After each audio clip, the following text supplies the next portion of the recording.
Have you ever tried to throw the ultimate party weekend but ended up with more stress than fun? Or maybe you've hosted a gathering that didn't quite live up to the hype, leaving your guests more bored than thrilled? Well, if that's you, you'll want to check out this guide. I'll show you how to organize a wild and crazy weekend with a cool group of guys and girls from your social circle. We're going to cover all the pitfalls almost every guy makes and how to avoid those. Plus, I'll share some fun games that will take your party to the next level, have a much better time, and make those parties super wild and fun. So do you guys have enough of like a solid girl squad at this point where you're not really having to do much on the invite side besides like some Instagram marketing and that sort of thing? I mean, so yeah, for the next party, we're going to run Instagram ads again. Yeah. They really got charmed the last time. Going to go live on Thursday. And then, I mean, we had like solid turnouts for the last couple of just Thursday bar nights. Have you guys considered doing like a weekend getaway somewhere? Bringing 3 of you plus 6, 7 girls? To be honest, not yet, mainly because of financial reasons. So you rent a 9-passenger van, which is typically the biggest thing you can get from a rental place commercially, right? So you 3, you bring 6 girls, make sure at least 3 of them are verified, fun, like inner circle girls, you know, because you don't want to mutiny next to the pussy. You need you need at least 3 of them to be on board because they will then get the other 3 girls on board to be fun and not lame. I would pick a spot like, I don't know, when I was I found this amazing sort of Airbnb retreat. It was actually not too far from Cluj in Romania, but I was looking around in Bulgaria and saw other ones that were similar. But it was effectively like a little, I don't know, a few acre property, and it had enough sleeping for like 10 people. You know, it was only like 3 bedrooms, but it was like, you know, plenty of sleeping because there was couches and stuff. There was like a giant barbecue area. It came with a little like Suzuki off-road vehicle that you could drive around. There was like waterfalls nearby. It was kind of up in the mountains, not like the really high mountains, but there were some mountains over there, kind of hills, I guess you could say. Little towns. It was secluded. There wasn't like nightclubs or things that would be annoying that the girls would want to do, right? They would just want to like hang out at the spot and just like barbecue, you know, explore the countryside during the day, party at night. Those were always my favorite sort of trips. It's always about like control the environment, limit outside factors, right? Other guys who can compete and steal your girls, or girls wanting to go shopping or go to this fucking thing or that fucking thing, right? Like one of the dumbest things I see guys constantly do is like, oh, I'm going to bring a bunch of girls to Mykonos. Good idea. Great idea. Spend maximum money on a villa, flights, and then just lose all your girls to other guys who are there to fucking take them away. Pay the maximum to have the worst time. Very smart. 100% of the guys I know with money literally come to me and they're, I want to do a trip to Mykonos, man. Organize that for me. I'm like, you're so fucking retarded. I'm going to take all my girls to Ibiza. Yeah. Have fun. One of my friends said, like, oh, he went to a trip to Mykonos. He was like the poorest person there, about a $4,000 table. And he was like, damn, there's so many hot girls, but they're all with like actors and basketball players. And it's like, what the fuck is going on here? A lot of hot girls though. But it's like so fucking expensive. It's insane. You had to like completely ball out. I mean, it's absolutely highway robbery, right? Like what they charge for shit. I mean, the only reason I went and did that Mykonos trip, and I think it was 2017, is because one of my buddies that invited me was just like insanely rich, just like, and I knew he was effectively going to pay for everything. But like, I saw some of those bar tabs every night. It was 5 to 10 grand, right? And I didn't pay anything. But like, had I been chipping in, like, no way I could afford that. So I mean, I spent $3,000 on a rental van, right? So we could all mob around and figure out logistics, getting from one place to another. And I paid for, the 3 girls' tickets that I bought. and then just some bullshit here and there. So the trip ended up still costing me probably $6,000, but that was nothing compared to, actually no, the villa too. That was another $2,000 I had to pay. It probably cost me $8,000 for the week, which was pricey, of course, but it could have been 5x that, no problem, if I was paying for booze.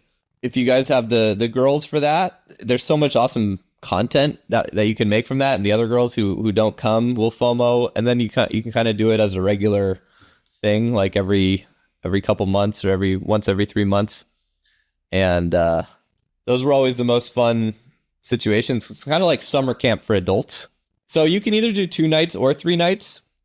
The advantage, 2 nights. So the first night is always a party, and the last night's always a party, right? And girls who typically you don't think are going to hook up will hook up on the last night.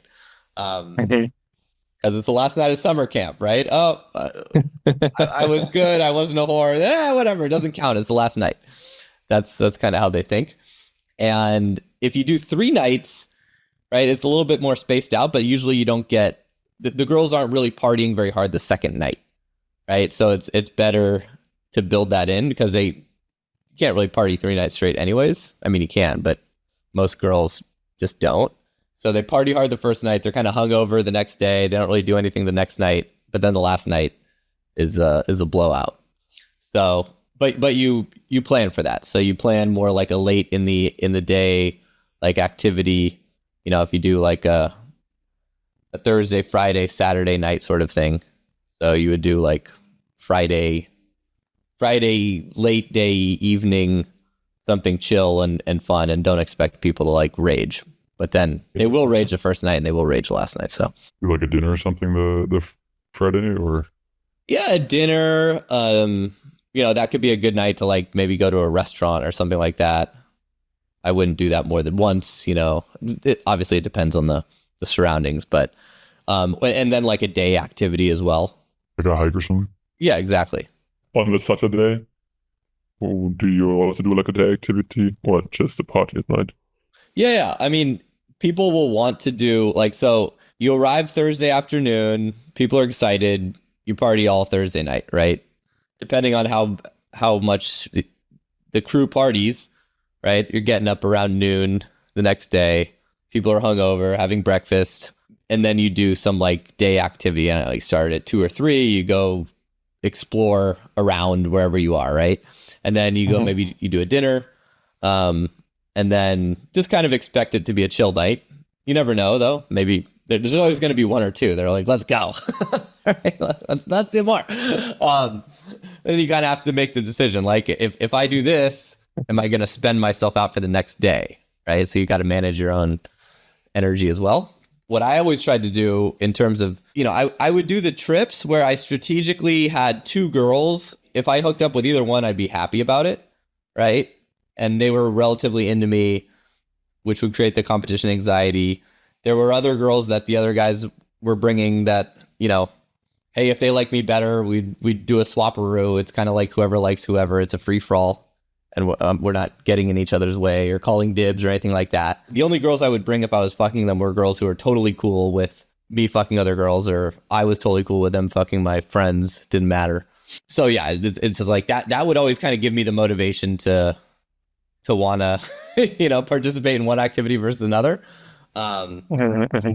Just kind of depending on like, okay, what's the vibe like of the girls that I've got my eye on, who are the ones that are giving me attention, and what are they doing, And then the last day, people are probably going to wake up.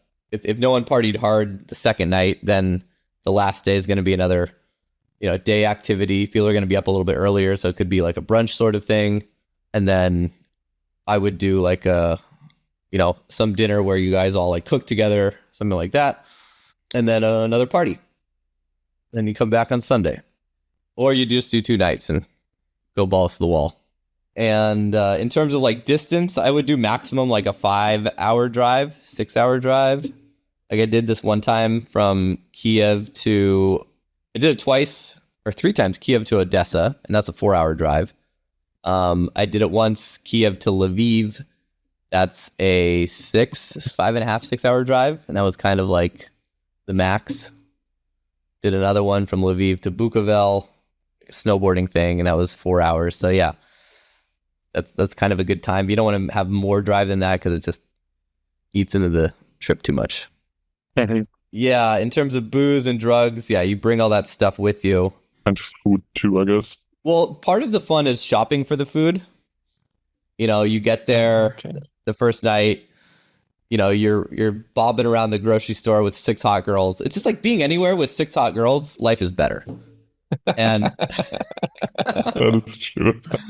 like one of the most memorable trips, part of the trip the first time I went to Cyprus it was just me in the Mercedes convertible we rented with 3 retardedly hot slutty girls, like I was dressed insane, like wearing, I think I can dig up a picture somewhere, but like they were all wearing obnoxious, like almost nothing. I was wearing like a fucking poncho, and like I just looked like a fucking insane person driving around with 3 girls in a convertible, right? Now we're in the grocery store and we literally bought like enough alcohol to kill like an army. We had like the girls were throwing just like endless boxes of condoms and lube. So, we're walking through the checkout, and it's just a scene. Like every single person is just like looking at us like, who the fuck are these people? And I just got a kick out of that. That was fun. All my validation triggers were being satisfied by that.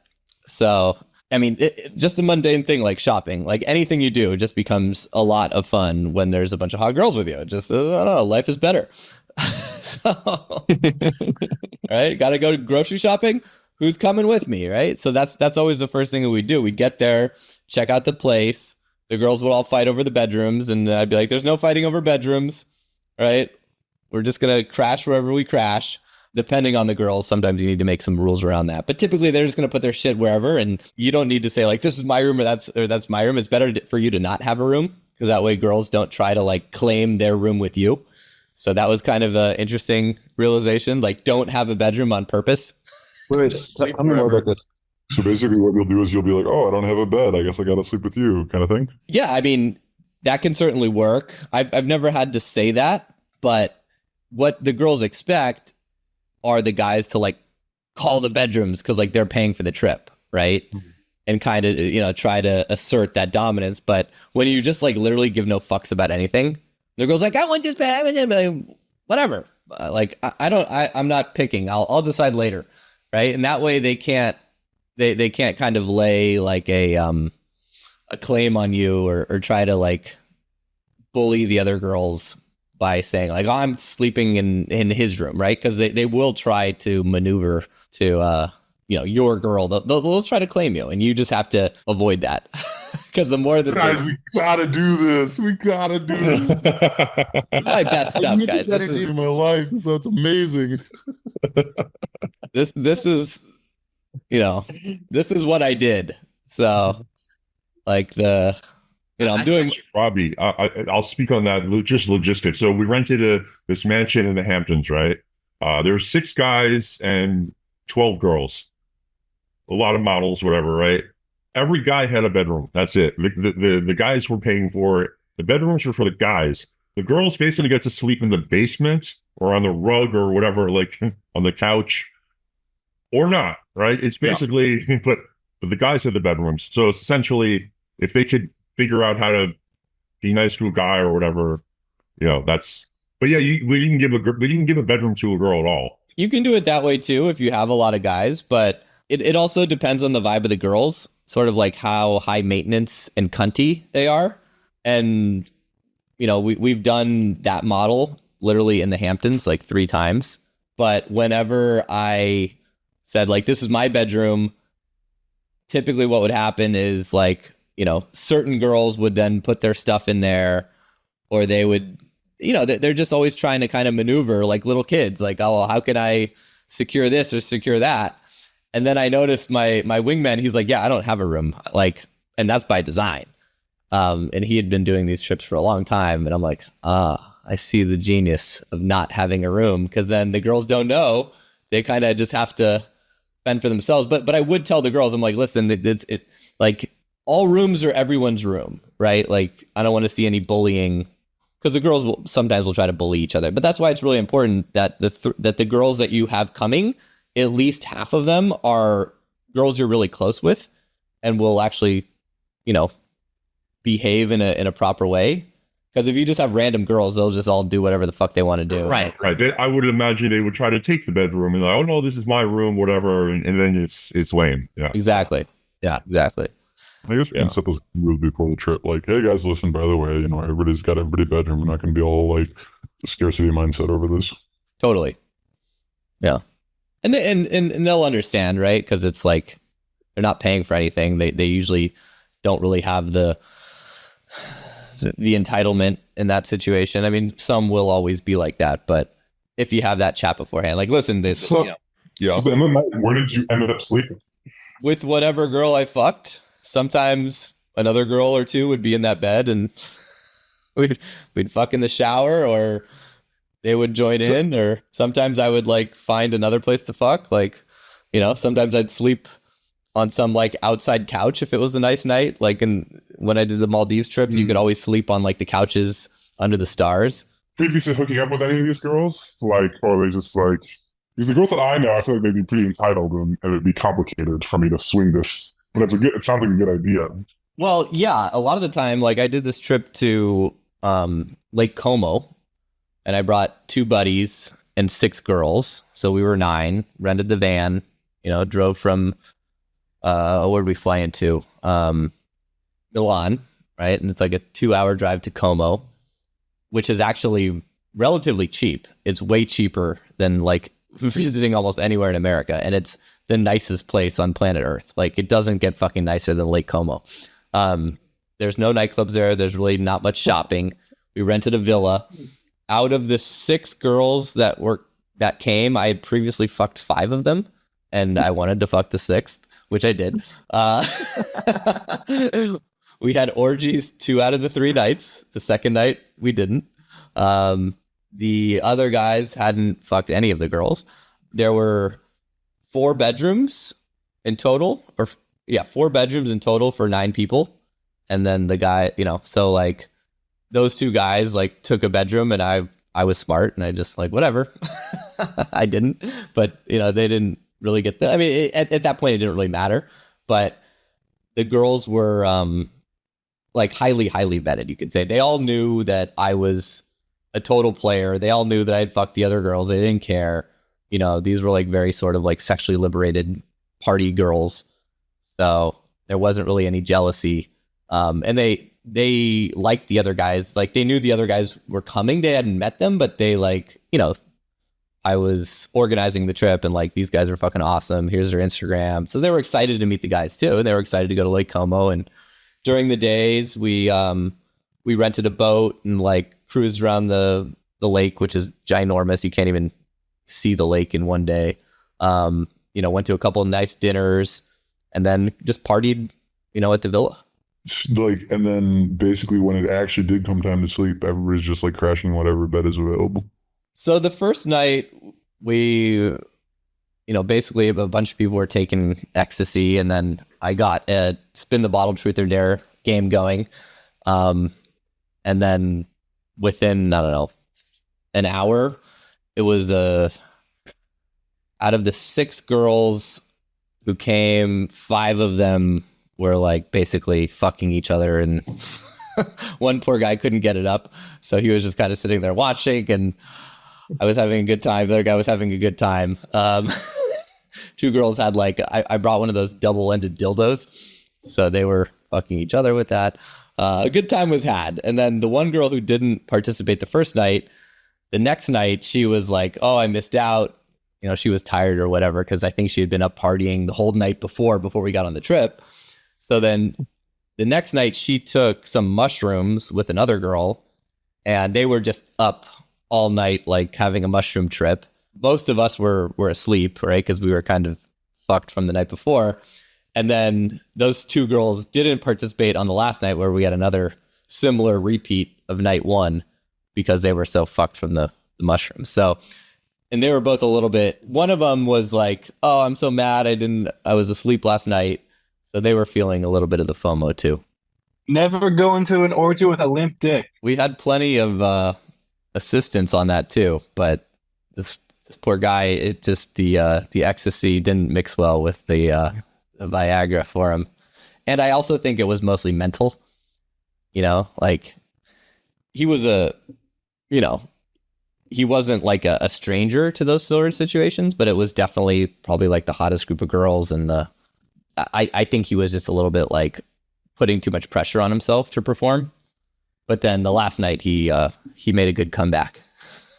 Hey. We had a couple comebacks.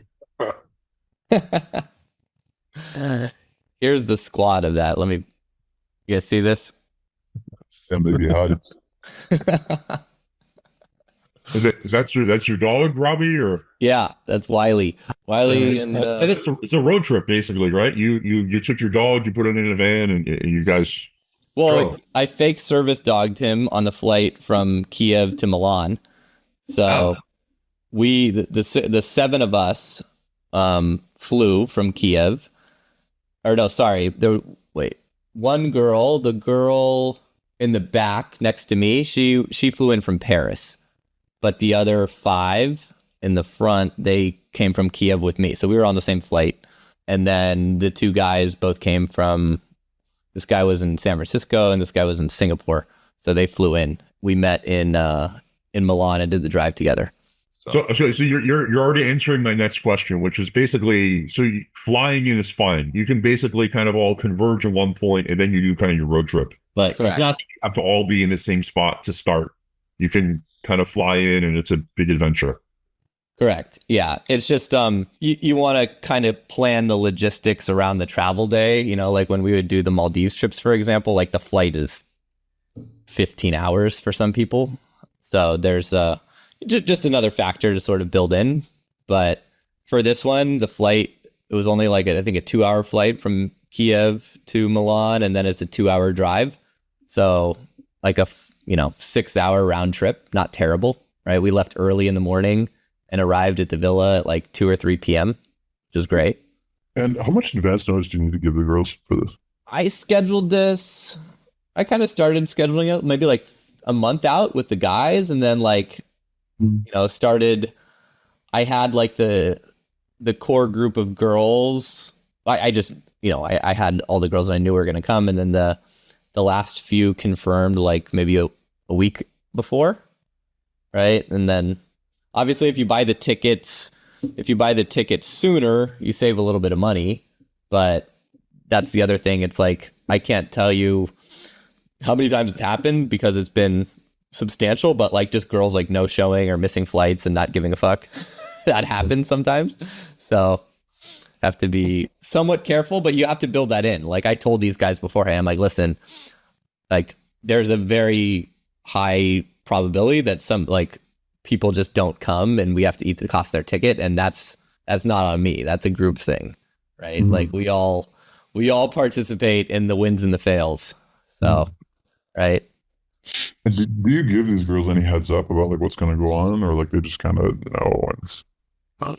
No, they know me and they know like what sort of, they all knew me like relatively well. So they all, funny enough, the one girl, so the one that was standing by me in the back, this one, she actually friend zoned me when I tried to fly her. So I flew her from Paris to LA like 3 years before, and I didn't hook up with her. She effectively friend zoned me, and when she arrived, she felt obligated to hook up, and then all of a sudden she was talking to her boyfriend or her ex-boyfriend, and that's one of the big no-nos about flying a girl to you who you haven't fucked, because then you end up in a 2-week purgatory where you're hanging out with some girl who sucks, who doesn't want you, and it was like the worst experience ever. And then she saw me. She saw my trials and tribulations on Instagram, and then eventually Why did she come out if she didn't want to like hook up? I had bad game, and it seemed like a good idea at the time. So this is her. Wait, no, that's not her. She's kind of on and off Instagram. Is this her? No, She must have quit Instagram again. Girls will do dumb shit. I met her at a club in Paris. She came back to our apartment. It was with me and my buddy and his girl, and we were like making out all night, but she wouldn't hook up. She was, oh, I'm still kind of dating this guy, blah blah blah. And then we were texting with each other for the next month and a half. I met her in October, and then I was like, "What are you doing for New Year's?" Me and my buddy and my girl were going out to Joshua Tree. My family, brothers, sisters, cousins are coming. Like, you should come visit LA for a while. And I told her I had miles. I'll pay for her ticket, and she was like, "Yeah, great, let's do it." But as soon as she got there, it was like the first day, like the energy, the vibe was just a little bit that sort of feeling of obligation, where I think she kind of felt like, oh, Robbie's like flying me in as his girlfriend, and now I have to kind of behave like that. And she was just very kind of cold and standoffish, and I was an idiot and pushed too hard, just gave her too much interest right off the bat. And then I put pressure on myself to like make something happen. And then as a way to sort of try to walk that back, I actually invited over a rotation girl and like banged the rotation girl in the same, in the house while she was in the other room. But that I think kind of made things worse. But I was just stuck with her, and it was terrible. Do you think if you got her to invest more, how would that even happen? And or maybe it's not even possible. Do you think she's not going to invest in you, like coming out, or no? It's just the huge danger of flying in a girl that you haven't hooked up with, and then not having a social circle to plug her into. Like, had I planned the first day better, I think the trip would have gone wildly different, right? If I planned like an event the day she arrived where there was other girls competing for my attention, and I wasn't giving her attention and wasn't making her feel like she was my girlfriend for the next 2 weeks, then I bet everything would have been fine. But I didn't do that. And I was like, oh, she's flying in, it's in the bag, I'm good to go. Yeah. And that's what happens. Okay, so I concur. I've done the same thing. I've flown in girls that I've already fucked, no problem. It's on. Yeah, it's fine. And then I've flown in girls that I did not fuck, that they really wanted to visit New York or whatever, and it was weird. It was all weird.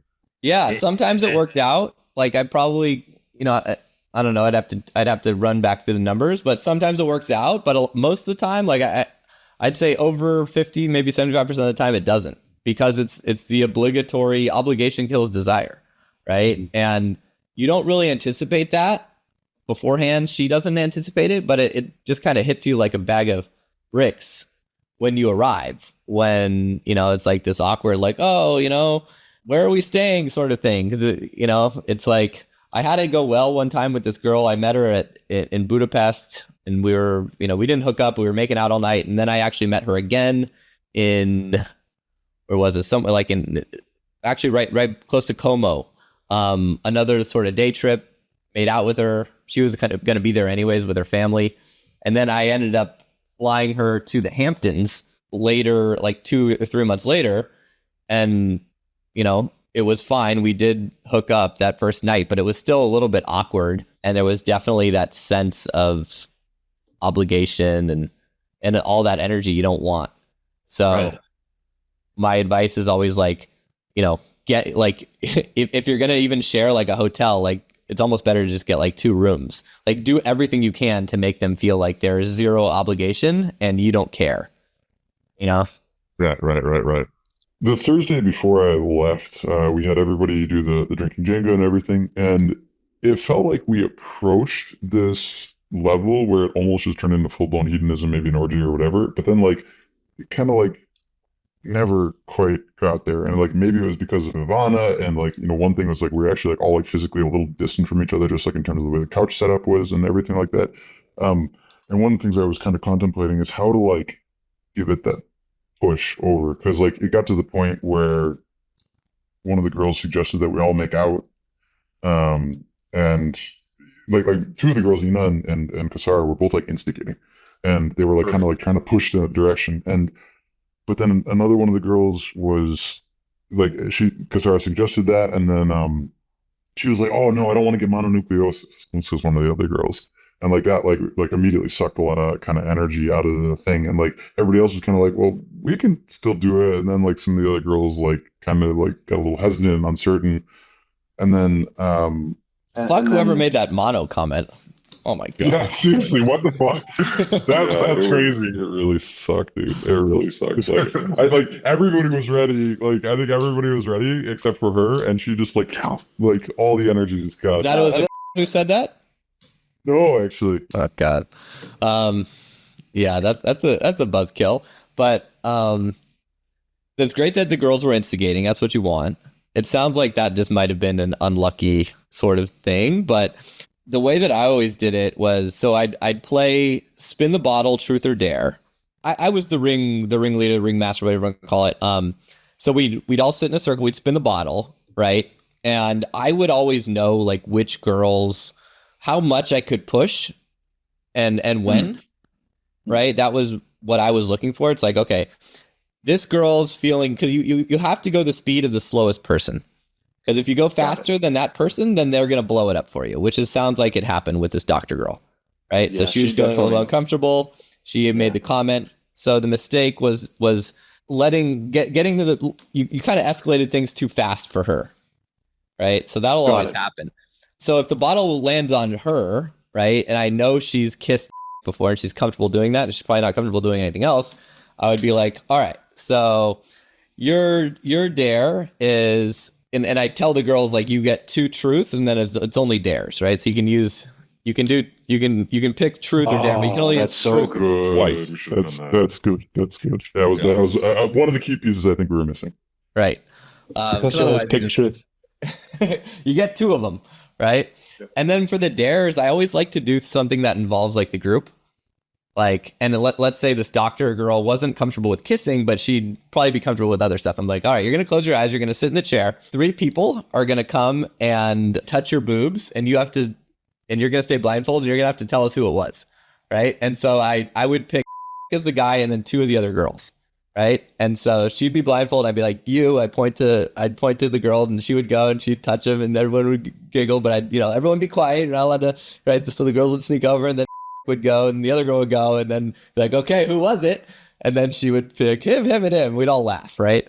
And then we go to the next one, right? And so if the next girl was more comfortable with something, I'd be like, all right, 3 people are going to make out with you, or 3 people are going to like, do something sexual and perverted to you, right? And I would just kind of think of those things on the fly. It might be, if a girl would say truth, I would say stuff like fuck, marry, kill, right? Or who are the people you want to fuck the most in this circle, right? It would always be something to like reveal where people were at, right? I would want to like make it slightly embarrassing and uncomfortable, so they would have to tell us who they were into, right? I'd be like, who do you want to fuck the most in this circle, right? And they would say blah, blah, blah, right? And so depending on how girls answer the truth, you can get a lot of information on what you can dare them to do. So I think this was another thing that I felt was kind of like a limit is, in order to get it going, we started like with a random number generator. So like when we would play Drinking Jingle, like kissing somebody, you had to we would random number generator it. But then like I definitely felt like we got to a limit where like you weren't getting that information of like, oh, who are they having to do? Like there wasn't like a risk. It was like, oh well, cool, I guess we just roll a random number and I'll just do that. So when it came to like a kissing thing, I would make the person spins. Sorry, first you pick the turn. You spin the bottle and it's that person. They say truth or dare, right? And then if they say dare, I'll be like, all right, you have to kiss whoever the bottle lands on next. So then they would spin it again, and then that's the person they would have to kiss, right? That's like kind of your random number generator. Exactly. Just more spins. And I have to think back. Like I had so many creative dares, but I was always just catering it. Like my superpower was knowing exactly who to push and how much and who to not. And eventually all the vanilla people would just conform to the crazy ones. And like, I remember the first time there was this one girl and she was just like nuts. I'm like, I guarantee this girl will say yes to anything.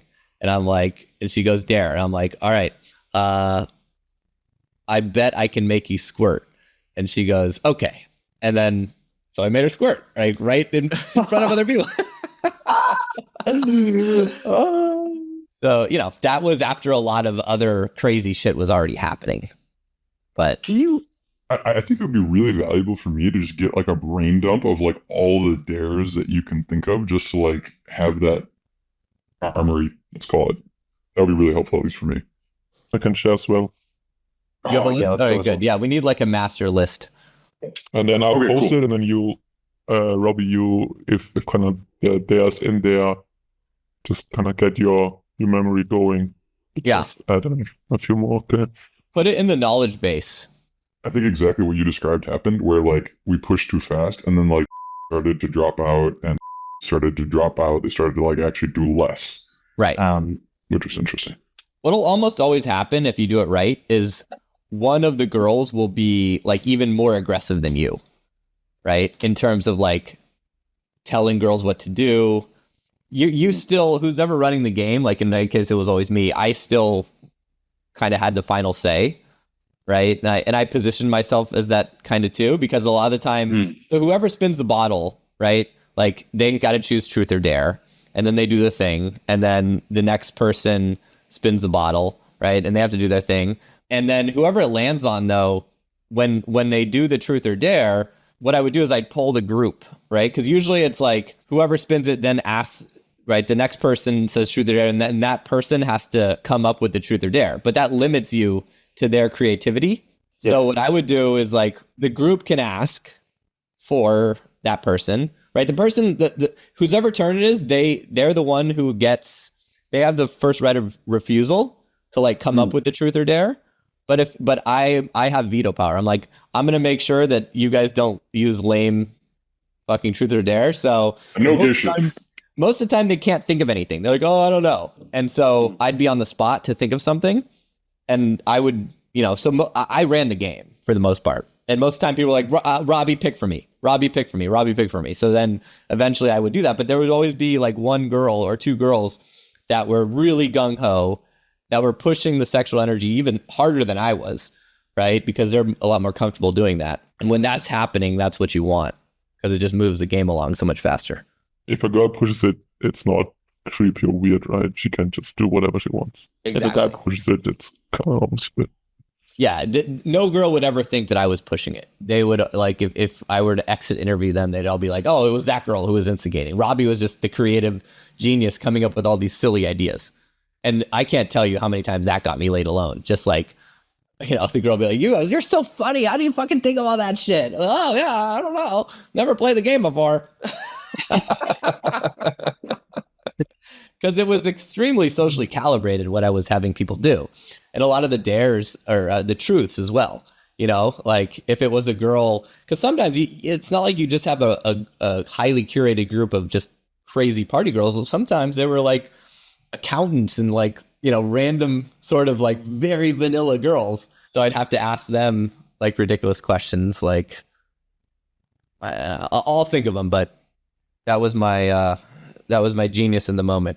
Just getting people to open up and have fun and connect with each other and do more crazy shit they wouldn't have otherwise done. A lot of them involved too, like take a shot, do a line, snort some melody, right? There's a lot of like substance related truth or dares as well. And then do you have a few which are less extreme, like the squatting one, you kind of have to get to that point first, but how would you start it?